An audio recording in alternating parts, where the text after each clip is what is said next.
ولا تكونوا كالذين تفرقوا واختلفوا من بعد ما جاءهم البينات وأولئك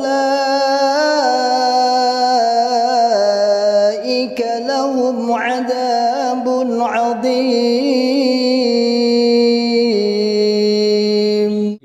Assalamualaikum warahmatullahi wabarakatuh. Waalaikumsalam warahmatullahi wabarakatuh. Alhamdulillah hamdan hasinan thayyiban barakan fi kama yuhibbu rabbuna wa yarda. Asyhadu an la ilaha illallah wa asyhadu anna Muhammadan abduhu wa rasuluh sallallahu alaihi wasallam wa ala alihi wa sahbihi amma ba'du. Ikhwatal Islam, ikhwatal iman, akramanallahu wa iyyakum. Syukur kepada Allah dengan afdholi syukri, alhamdulillahirabbil alamin. Pada kesempatan sore hari ini, alhamdulillah kita bisa menyapa kembali antum di channel ini. Tidak henti-hentinya syukur kepada Allah atas semua nikmat, terutama nikmat hidayah taufik yang dicurahkan oleh Allah kepada kita, khususnya mantan Islam jamaah yang akhirnya bisa berhijrah dari kesesatan maupun belenggu dari doktrin Islam jamaah. Tapi masyaallah muslimin, sudah ada di samping saya. Kebetulan Ana pada sesi podcast kali ini ada tamu yang sangat spesial sekali yang mungkin antum juga penasaran, dan Ana berkesempatan mendatangi kediaman beliau di daerah Majenang, Cilacap Barat. Langsung saja kita sapa beliau. Assalamualaikum. Waalaikumsalam. Sehat? Alhamdulillah. Kayaknya ceria sekali dan kelihatan happy, relax ya. Alhamdulillah. Jadi Ana sedang di kediaman beliau di Cilacap Barat. Kebetulan ini sedang ngobrol santai. Kita yang dulunya adalah Islam jamaah, pada kesempatan ini kita ingin tawasi ya, memperoleh wasiat-wasiat beliau. Tawasau bil haq wa tawasau bis sabr. Sebelumnya Ana mungkin kenalan dulu nih ya sambil ikhwah hijrah yang belum tahu, ingin berkenalan kepada tamu kita. Assalamualaikum warahmatullahi wabarakatuh. Waalaikumsalam warahmatullahi wabarakatuh. Langsung memperkenalkan diri. Saya nama Sulaiman, lengkapnya Sulaiman Rosyid. Alamatnya di sini di Desa Cilopadang, Kecamatan Majenang. Kalau alamat secara jamaah dulu, berarti secara cokam, itu kelompoknya di sini kelompok Ciguling. Kelompoknya dari sini itu sekitar jaraknya itu 500 meter ke arah jalan raya itu. Desanya Desa Majenang, terus daerahnya Cilacap Barat. Lah, di dalam Islam jamaah, saya itu dapukan yang disampilkan kepada saya, bahasanya disampilkan, yang melekat kepada saya itu diantaranya kalau di kelompok agnia kelompok.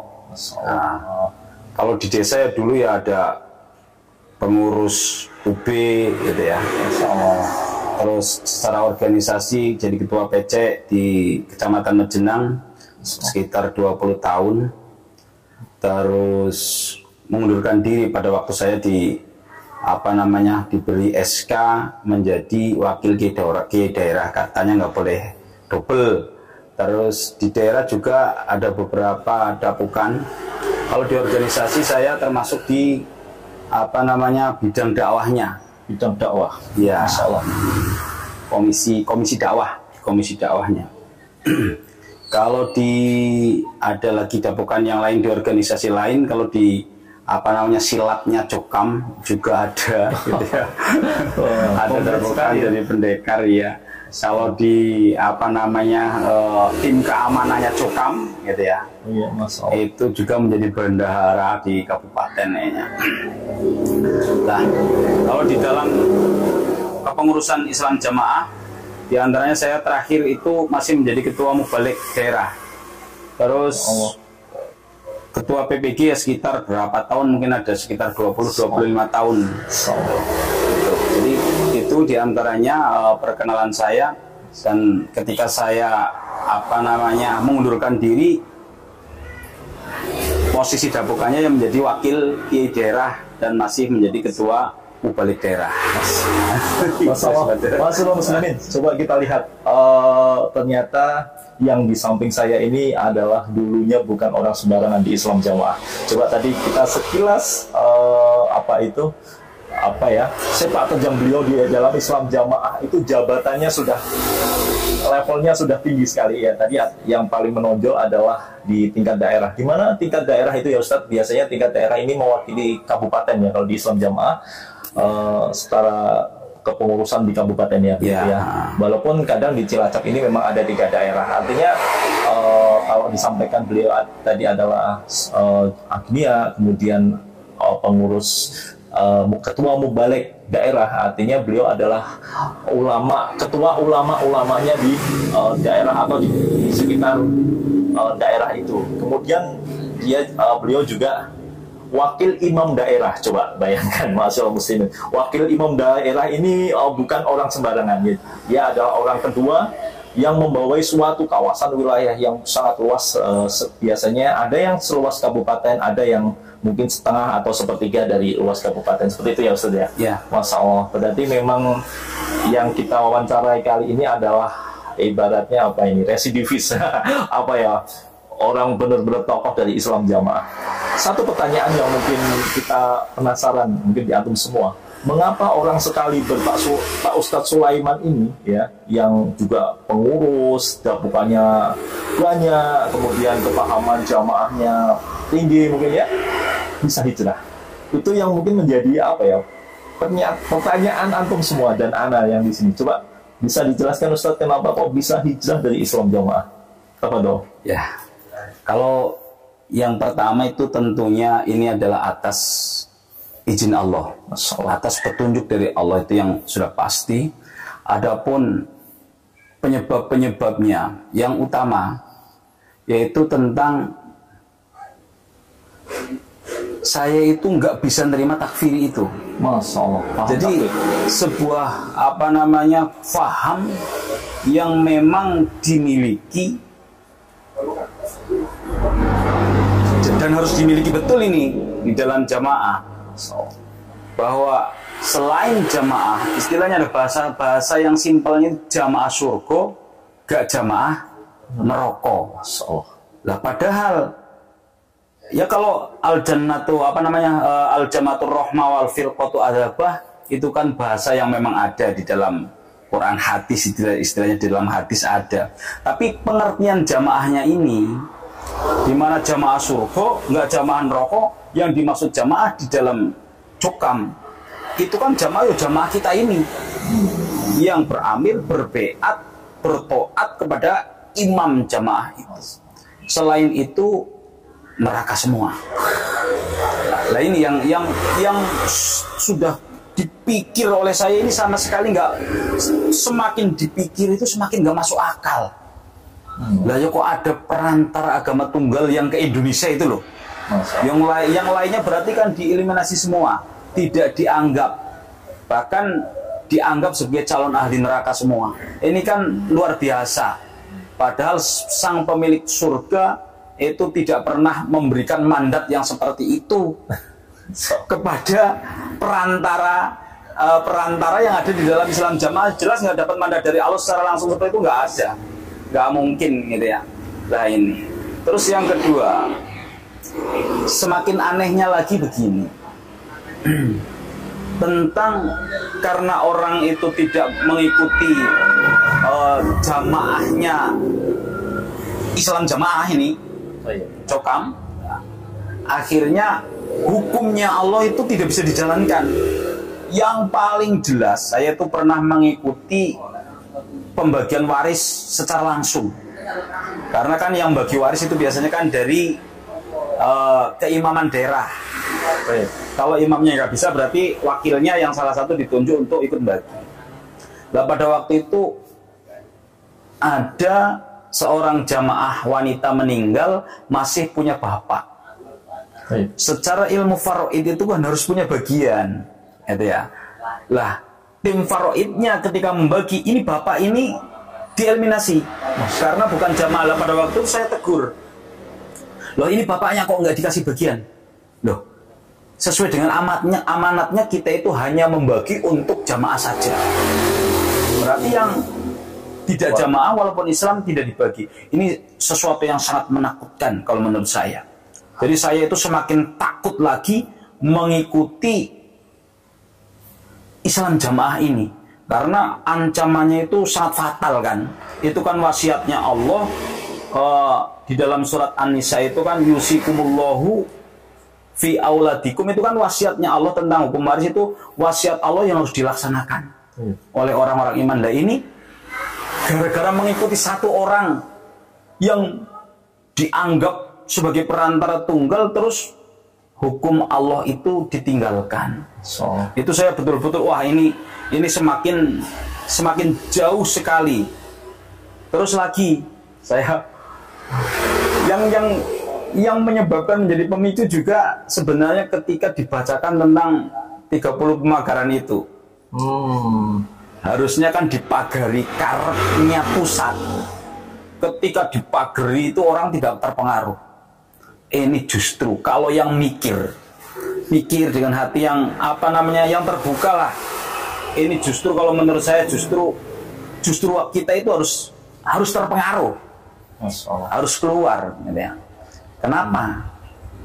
Loh, dipagari dengan bahasa yang namanya sesama orang Islam itu kan tidak boleh mencela. Ini celaannya masa Allah kepada terutama yang para syekh-syekh itu yang menjadi sasaran olok-olokan dengan bahasa-bahasa yang kalau menurut saya tidak patut diungkapkan lah di dalam forum, gitu ya. Apalagi yang mengungkapkan adalah putusan pusat, gitu ya.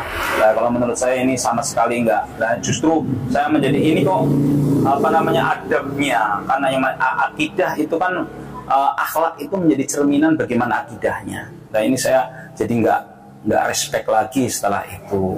Terus juga ada penjelasan juga ini tadi.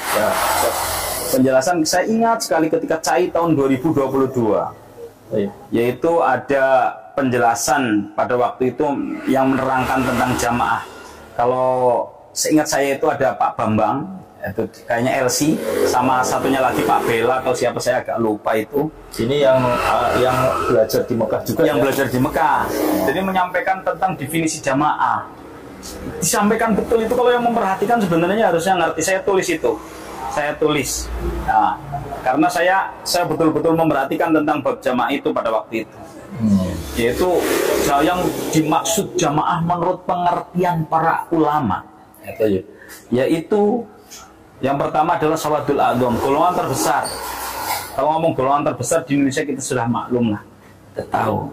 Terus yang kedua adalah para yang mengikuti Imam Mujaddid, yaitu ada 4 madhab yang sudah kita ketahui itu. Terus mengikuti ijtima ulama yang ada di Indonesia tentunya. Terus ada satu lagi saya agak dilupakan. Terus yang terakhir itu disampaikan tentang jamaah yang dipilih oleh Bapak Imam pertama jamaah itu, yang menjadi perantara tunggal menurut jamaah itu. Jadi Pak Haji Nur Hasan itu menurut penyampaian pada waktu itu yang saya ingat, jadi memilih yang diikuti oleh Imam Satibi. Jadi berarti jamaah harus beramir, berbabat. Nah, itu kan cuma pilihan kalau menurut saya. Logikanya pilihan, tidak harus mengeliminasi yang lain.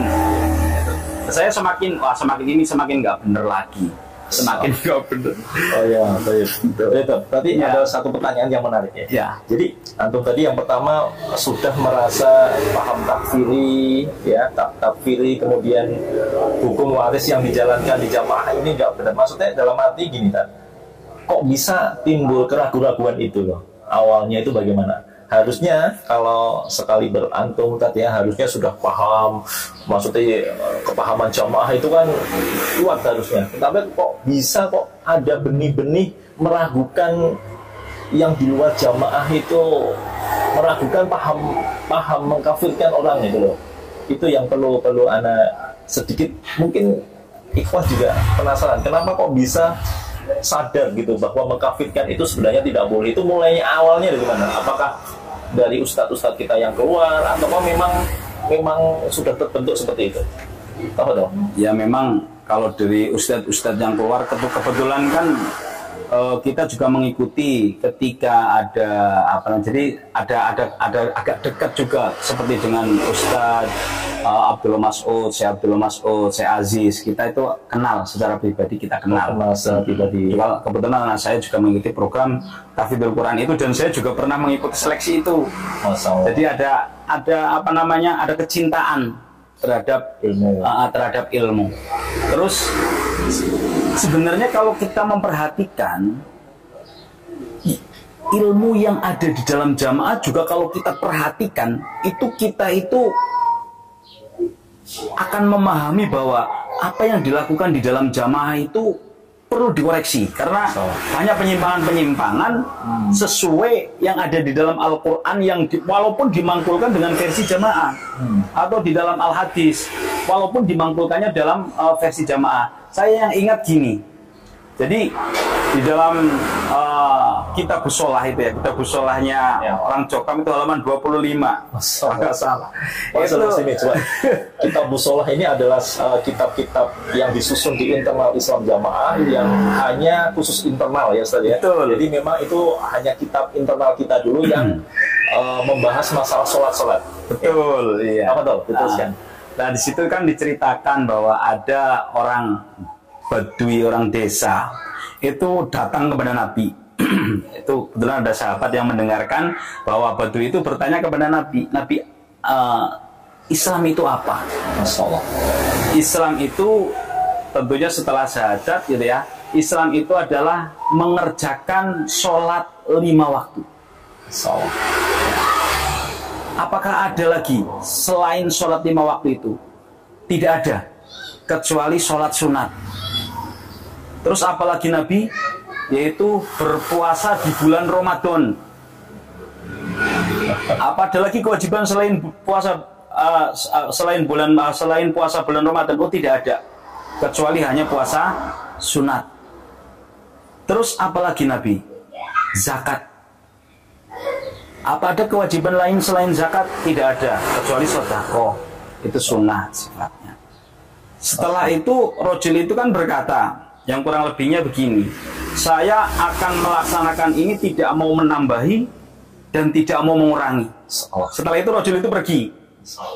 Terus kata Nabi komentarnya, kalau dia benar dia itu beruntung. Nah, berarti Islam ini kan ini bisa kan menjadi pedoman bahwa Islam ini begini.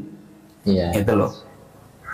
Kenapa harus sulit sekali gitu loh? Kenapa harus sulit sekali? Dan seandainya kita mengaku menjadi orang Islam, sudah syahadat, mengerjakan sholat 5 waktu dengan baik gitu ya, terus melaksanakan puasa di bulan Ramadan, terus lagi melaksanakan zakat, sudah kan?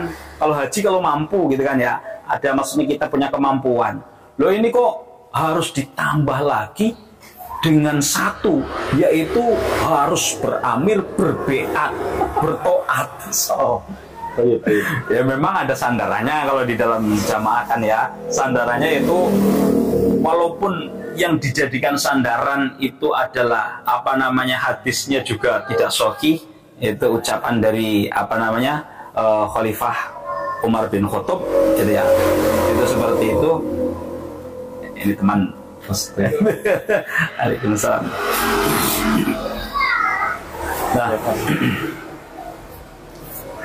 walaupun seperti itu, gitu ya, mengambil dari ucapan Khalifah Umar bin Khattab bahwa innahu la Islam itu, tentunya para pengurus di dalam Islam Jamaah sudah sangat mafhum, sudah paham betul dengan kalimat itu, sudah ngerti, walaupun mengambil pengertiannya keliru. Yang akhirnya dengan itu seolah-olah Al-Quran, Al-Hadis ini dibikin lewat, itu ya. Jadi ini yang harus diikuti. Berarti yang di luar, kalau innahu la Islam illa bi jamaah wala jamaata illa bi imarah gitu kan, wala imarata illa bi bai'ah wala bai'ata illa bi ta'ah. Jadi kalau nggak seperti itu nggak Islam. Lah ini kan hadis-hadis yang sahih yang lainnya itu dianggap dianulir, dianggap tidak berlaku. Ini kan kalau menurut saya wadah nggak masuk akal, pokoknya nggak masuk akal gitu. Masuk muslimin. Jadi dari penjelasan tadi Ana simpulkan bahwa Pak Sulaiman ini, Ustadz Sulaiman ini hijrah karena memang beliau menganalisa apa yang ada di dalam jamaah, kerancuan-kerancuan yang ada di dalam Islam jamaah, kemudian menemukan karena beliau berasal dari salah ulama juga, penuntut ilmu juga yang kritis terhadap ilmu, sehingga secara pada hal-hal tertentu akan timbul hal-hal yang tidak semestinya, kemudian menyimpang, kesesatan itu timbul dengan sendirinya begitu ya Ustaz ya, tampak dengan sendirinya begitu ya. Betul. Karena menganalisa ilmu, menganalisa Al-Quran dan hadis begitu ya. Ya, sebenarnya ya kalau kita udah cukup menganalisa apa yang ada di dalam jamaah saja.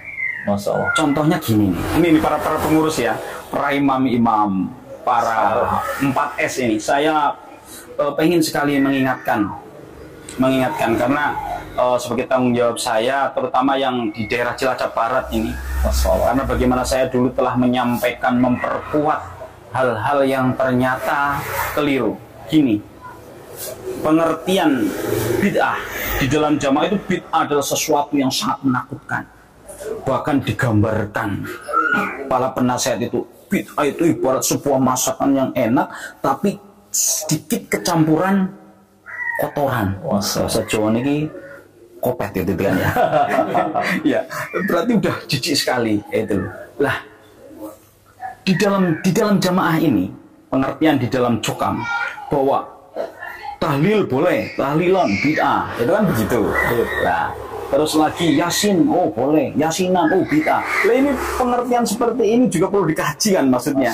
Perlu dikaji lah. Lah, nggak taunya gini, saya juga sudah mengingatkan kepada beberapa teman saya tentang infak. Perintahnya di dalam Al-Quran itu ada, dalam Al-Hadis ada, tapi infak persenan mau dicari di Al-Quran, di hadis manapun kan nggak ada infak persenan. Lah, kalau memang jamaah itu mau berpikir dan bijak serta adil di dalam berpikirnya, yang ini dikatakan bid'ah, kenapa ini nggak dikatakan bid'ah? Infak persenan kok nggak bid'ah itu ya. Nah ini kan jelas bid'ah. Contohnya dari Nabi nggak ada, dari sahabat nggak ada, dari para khalifah juga tidak ada. Loh, ini dilaksanakan menjadi standar kepahaman, kewajiban yang malah paling sangat wajib itu kan. Nah ini cobalah ini terutama para kiai, jangan lagi menyeru tentang persenan ini. Itu mesti nanti dituntut di hadapan Allah. Itu pasti. Terus para jamaah itu harus ngerti gini. Kalau itu memang tidak ada tuntunannya dari Nabi, ngapain diikuti? Lah kalau masih melaksanakannya itu hanya ucapan-ucapan, itu mending. Ini kan udah keluar duit gitu ya, keluar dana, tapi ancamannya bid'ah, apalagi para penyerunya nih, terutama kan para penyerunya. Ini Masya Allah, tanggung jawabnya besar sekali ini. Masya Allah, luar biasa. Masya Allah muslimin, kita simak beliau analisa yang begitu tajam dan lengkap ya, khususnya untuk Islam jamaah. Jadi harapannya syiar ini juga terdengar oleh mereka dan akhirnya sadar begitu ya. Betul ya. Tapi ini pertanyaan selanjutnya ini, setelah antum hijrah, adakah itu semacam persekusi atau bagaimana tanggapan di Islam jamaah setelah antum hijrah? Pengurus Islam jamaah barangkali? Ya kalau ini mungkin sesuatu yang berbeda, mungkin berbeda kisah dengan orang-orang yang dipersekusi gitu ya, ketika hijrah dari Islam jamaah. Kalau saya sendiri tidak ada ini. Tidak ada. Mudah-mudahan ini betul-betul karena ketulusan dan pemahaman tentang akhlak yang benar, Masya Allah. Terutama dari pengurus-pengurus yang ada di Cilacap Barat. Betul.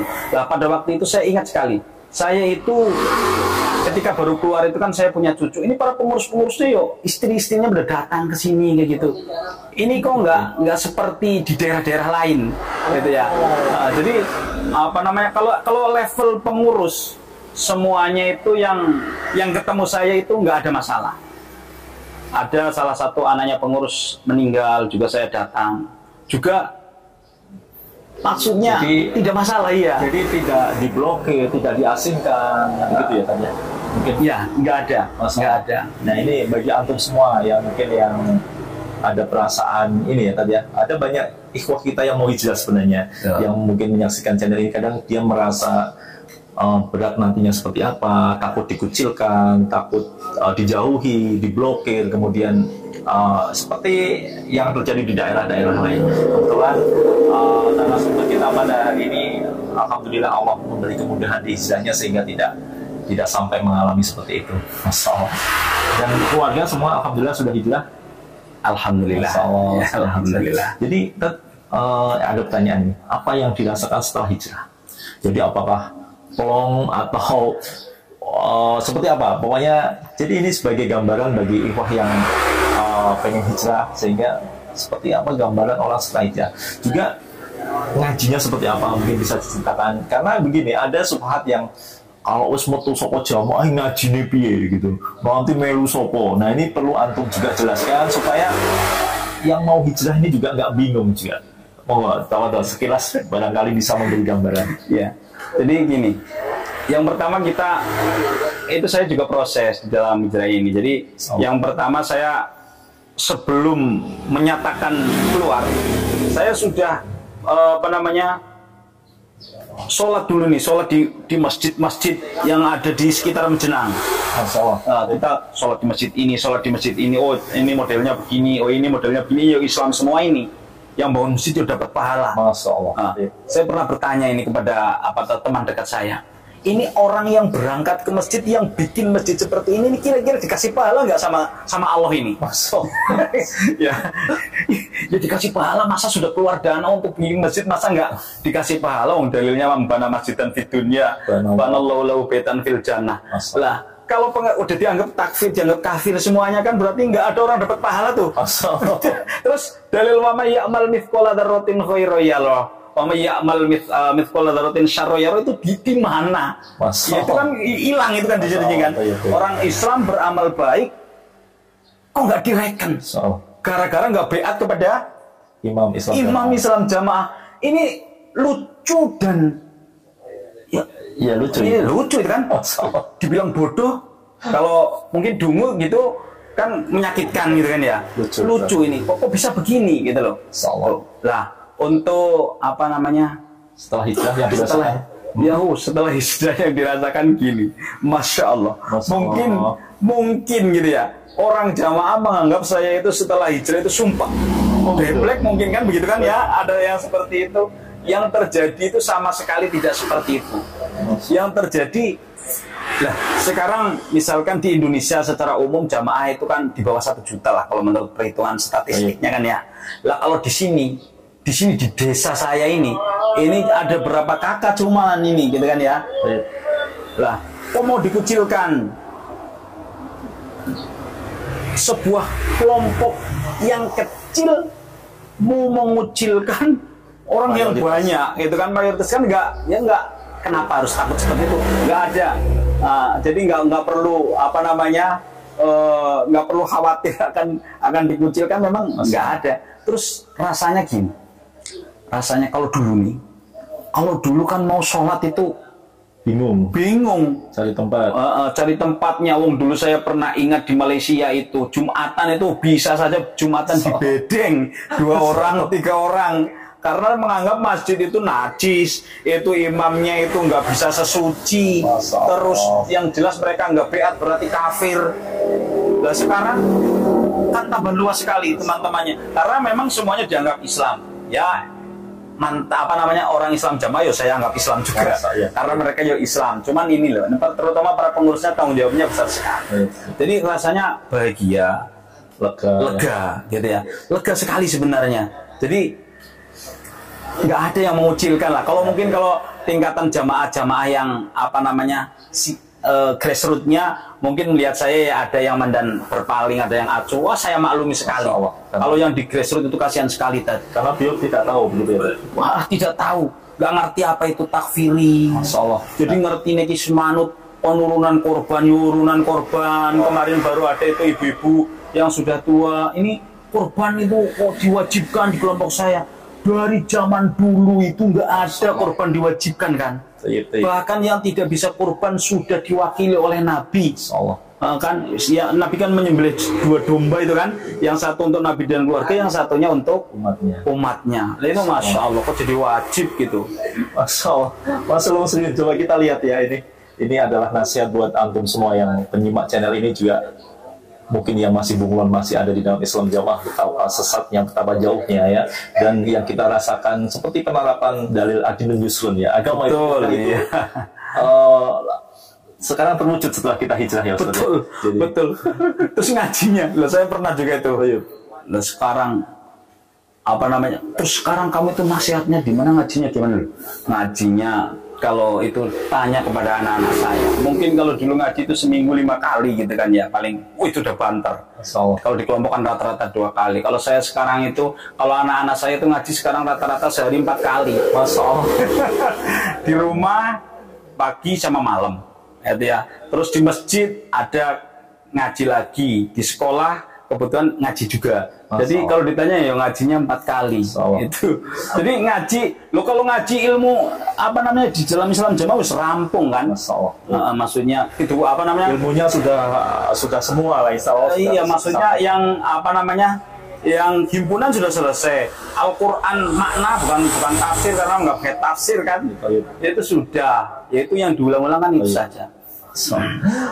Wassalam muslimin. Nah, ini sangat menarik, ternyata beliau banyak sekali pengalaman juga di kolaborasikan dengan sepak terjang beliau di Islam Jamaah. Ini ada pertanyaan lagi Ustaz.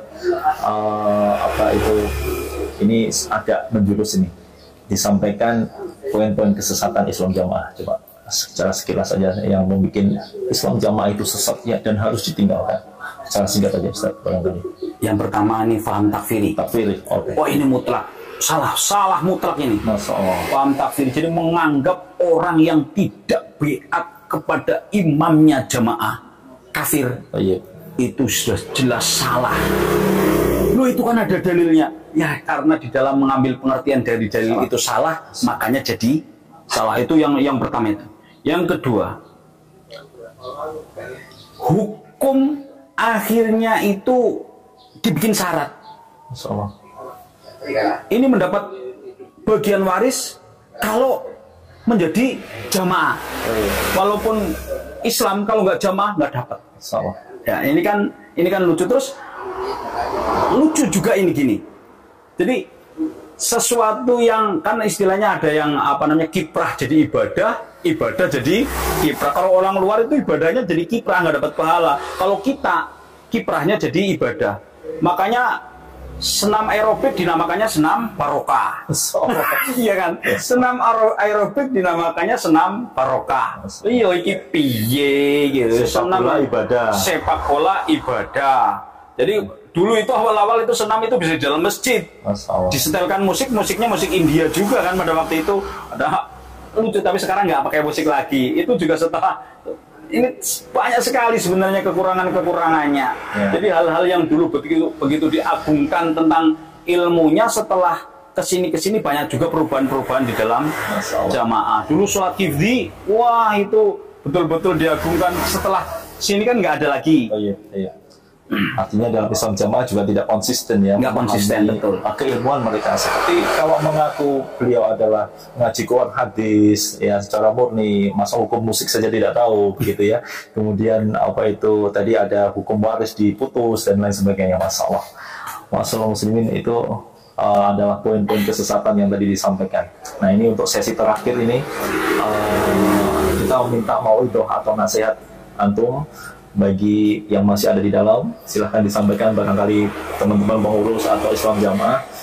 Yang kedua, pesan kepada umat Islam yang ada di luar agar tidak sampai tersesat dalam kesesatan Islam Jamaah. Tafadhol. Ya, gini. Jadi yang pertama, saya itu dulu sudah menyampaikan hal-hal yang keliru, terutama kepada jamaah di Cilacap Barat. Saya itu berlepas tangan dari semua itu. Mudah-mudahan Allah mengampuni. Tentang apa namanya memperkuat infak personal, itu ternyata itu keliru. Terus pesan saya ini kepada para pengurus, coba dipikir secara nalar. Karena pengertian di dalam jamaah itu, kita itu nggak boleh berpikir, kan begitu kan? Padahal yang pembeda antara hewan dan manusia itu adalah akalnya itu tetap harus berpikir, ya, harus berpikir ini. Jadi jangan menyerukan hal-hal yang bid'ah. Jangan menyerukan hal-hal yang ini kan nggak boleh. Sesuatu yang tidak diwajibkan oleh Al-Rasul diwajibkan oleh manusia. Sesuatu yang tidak diharamkan oleh Al-Rasul diharamkan oleh manusia, itu kan membuat hukum sendiri. Ini para pengurus ya, jangan mensyaratkan hidup itu harus berbeda. Jangan ngoprak-ngoprak untuk infak persenan. Kalau untuk fakir miskin, yatim piatu, itu memang yang diperintahkan. Tapi kalau persenan disetorkan ke pusat sebagai penyaksian tentang kejamahan kita terhadap Bapak Imam, itu nggak ada dalilnya. Mau dicari dibolak-balik di mana kalau ada infak persenan itu nggak bakalan dapat ya. Nah ini untuk para pengurus itu jangan diserukan lagi. Terus teman-teman yang masih bunglon di dalam, ini ada teman-teman mubalik ya, mudah-mudahan mendengarkan ini yang masih bunglon di dalam. Sing penting wis orang ngelakoni ajaran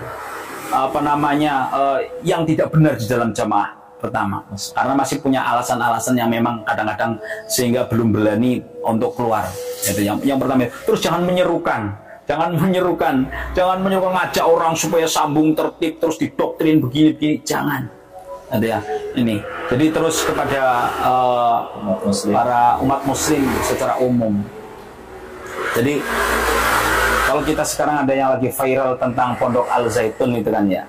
Nah, ini kalau mau dibandingkan dengan Islam jamaah. Kalau Al Zaitun ini gentle.